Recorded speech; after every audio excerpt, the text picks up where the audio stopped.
നഹ്മദുഹു വ നുസല്ലി അലാ റസൂലിഹിൽ കരീം. അമ്മാ ബഅദ്.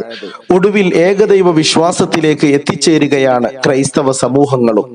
ത്രിയേകത്വമെന്ന തൃത്വവാദങ്ങൾ അത് പിഴച്ച വാദഗതികളാണ്, അത് തെറ്റായ ആശയങ്ങളാണെന്ന് അവർക്കും ബോധ്യപ്പെട്ടു തുടങ്ങുന്നു. ഇസ്ലാമിന്റെ അടിത്തറയും അകക്കാമ്പും തൗഹീദാണ്, ഏകദൈവ വിശ്വാസമാണ്, ഏകദൈവ സങ്കല്പമാണ്. അതാണ് പരിശുദ്ധമായ ഖുർആൻ ലോകത്തോട് വിളിച്ചു പറഞ്ഞത്. ഖുൽ ഹുവല്ലാഹു അഹദ്. അല്ലാഹു ഏകനാണ്, ഏകാധിപതിയാണ്, അവന് പങ്കുകാരില്ല. ലാ ഇലാഹ ഇല്ലല്ലാഹു വഹദഹു ലാ ശരീക ലഹ്. അവന് പങ്കുകാരനില്ല. അള്ളാഹു സർവശക്തനാണ്, സർവജ്ഞനാണ്, സർവേശ്വരനാണ്. ആ ഏക ദൈവത്തിന് പങ്കുകാരുണ്ട് എന്ന് വാദിച്ചാൽ പിന്നെ ദൈവസങ്കല്പത്തിന് എന്താണ് അർത്ഥമുള്ളത്?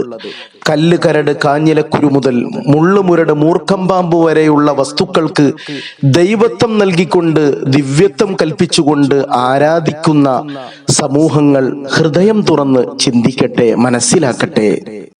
ക്രൈസ്തവ സമൂഹത്തിന്റെ തലതൊട്ടപ്പനായ മാർപ്പാപ്പയുടെ വെളിപ്പെടുത്തൽ ഖുർആനിന്റെ ചിന്താഗതികളെ ശക്തിപ്പെടുത്തുന്നതാണ്. അദ്ദേഹം പറഞ്ഞു, എല്ലാ മതവിഭാഗങ്ങളുടെയും ദൈവം ഒന്നു തന്നെയാണ്. 1400 വർഷങ്ങൾക്ക് മുമ്പ് പരിശുദ്ധമായ ഖുർആൻ അരുളിയ അതുല്യമായ വചനം അതാണ് ബോധിപ്പിക്കുന്നത്. സൂറത്തുൽ അംബിയ 108-ാമത്തെ വചനത്തിൽ കാണാം, ബിസ്മില്ലാഹിർ റഹ്മാനിർ റഹീം ഖുൽ ഇന്നമാ യൂഹാ ഇലയ്യ അന്നമാ ഇലാഹുക്കും ഇലാഹും വാഹിദ്. നബിയെ, താങ്കൾ ജനങ്ങളോട് പറഞ്ഞു കൊടുക്കുക, എന്നിലേക്ക് ദിവ്യബോധനം നൽകപ്പെട്ടിരിക്കുന്ന കാര്യം, അന്നമാ ഇലാഹുക്കും ഇലാഹും വാഹിദ്, നിങ്ങളുടെ ഇലാഹ്, നിങ്ങളുടെ ദൈവം ഒന്നു തന്നെയാണ്, നിങ്ങളുടെ ദൈവം ഏകനാണ്.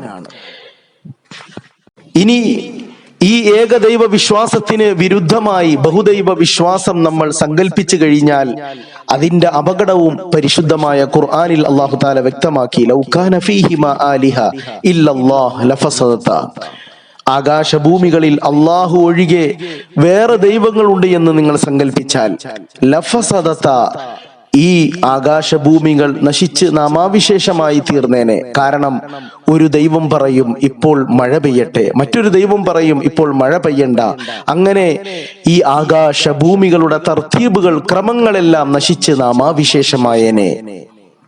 അതുകൊണ്ട് യുക്തിക്കും ബുദ്ധിക്കും എന്നല്ല, ഈ പ്രപഞ്ച സത്യത്തിന് യോജിച്ചത് ഏകദൈവ സങ്കല്പമാണ്. ലാ ഇലാഹ ഇല്ലല്ലാഹു വഹദഹു ലാ ശരീക ലഹു ലഹുൽ മുൽക്കു വലഹുൽ ഹംദ് വഹുവ അലാ കുല്ലി ഷൈഇൻ ഖദീർ. അല്ലാഹു സുബ്ഹാനഹു വ തആല ആ ഏകനായ റബ്ബിനെ അംഗീകരിക്കാൻ നമുക്കെല്ലാവർക്കും നല്ല തൗഫീഖ് പ്രദാനം ചെയ്യുമാറാകട്ടെ. അല്ലാഹുമ്മ ഹ്ദി ലി ഉമ്മത്തി മുഹമ്മദിൻ സ്വല്ലല്ലാഹു അലൈഹി വസല്ലം. റബ്ബനാ തഖബ്ബൽ മിന്നാ ഇന്നക അൻതസ് സമീഉൽ അലീം وتب علينا إنك أنت التواب الرحيم آمين برحمتك يا أرحم الراحمين. صلى الله على محمد صلى الله